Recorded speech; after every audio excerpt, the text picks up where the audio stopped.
We're telling leaders that they've got to lead their team. They've got to build a team. They've got to grow the team. And that's the key to growing a successful business. And in this book, you take a different twist on the idea of what leadership actually is. Maybe not just leading people. Well, it's a great place to start. Let's first differentiate between leadership and management, because they're not the same thing. And most small business people just do management. Management is having the power to tell people what to do, to get people to do what they did yesterday, but faster and cheaper. And we need management because that creates the industrial economy. It enables us to make and keep promises. But leadership is not mandatory. Leadership is voluntary.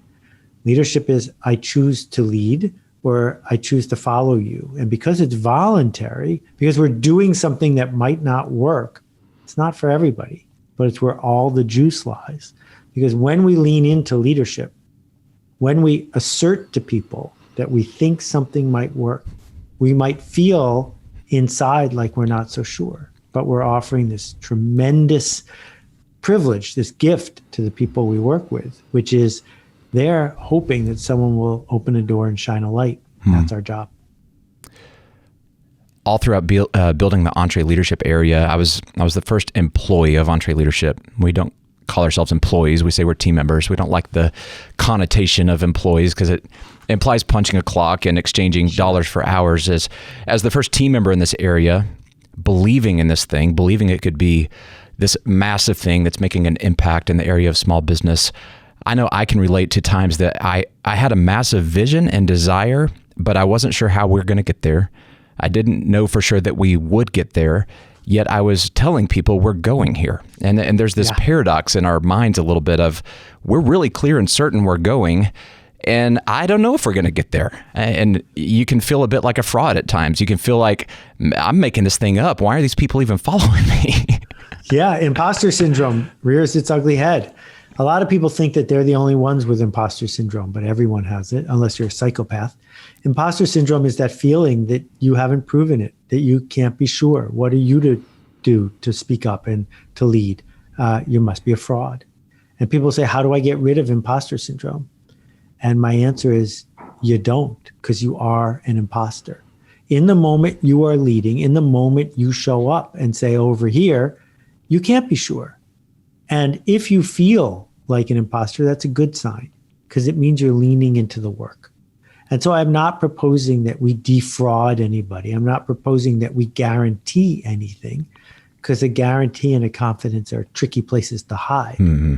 But I think we get to say to people, let me paint a picture for where we might be able to go if we're able to make this thing work. And if people like that picture and they're willing to follow and lead with you, that's the best way to get to where you hope to go. I think I'm tracking with this idea of we're always an imposter to some extent, and yet there's also a wisdom in having a sense of what we're doing so we don't lead people off the cliff. What's the difference between being foolish and a perpetual imposter in the way you're talking about? Yeah. So all of this comes down to generosity. First rule, no one wants to be hustled. No one wakes up in the morning saying, I hope someone hustles me, uses social pressure, close talking, extortion, whatever it is to get me to do something. No, we don't have to hustle to make a difference. The alternative is to say, what's the generous thing to do?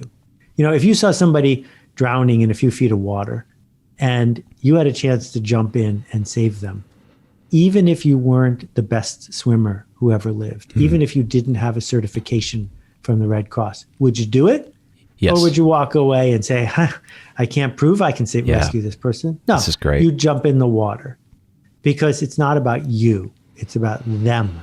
It's a generous act. And if what you're doing is a hustle, please don't read my book because I don't want to help you.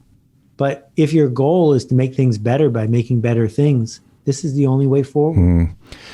You know, it sounds like you're saying that leadership in this context, it's so much less about coming from the head and more from the heart. This human to human connection of a desire to help. If somebody's drowning, of course I want to help them out. Yeah, I mean, there's an expression, servant leadership, and a lot of people don't get it because management is not servant management. Management is for you and your shareholders, and this is the deal. I pay you and you do what I say. But leadership, voluntary leadership, if we are being truthful, is about helping the other person get to where they want to go.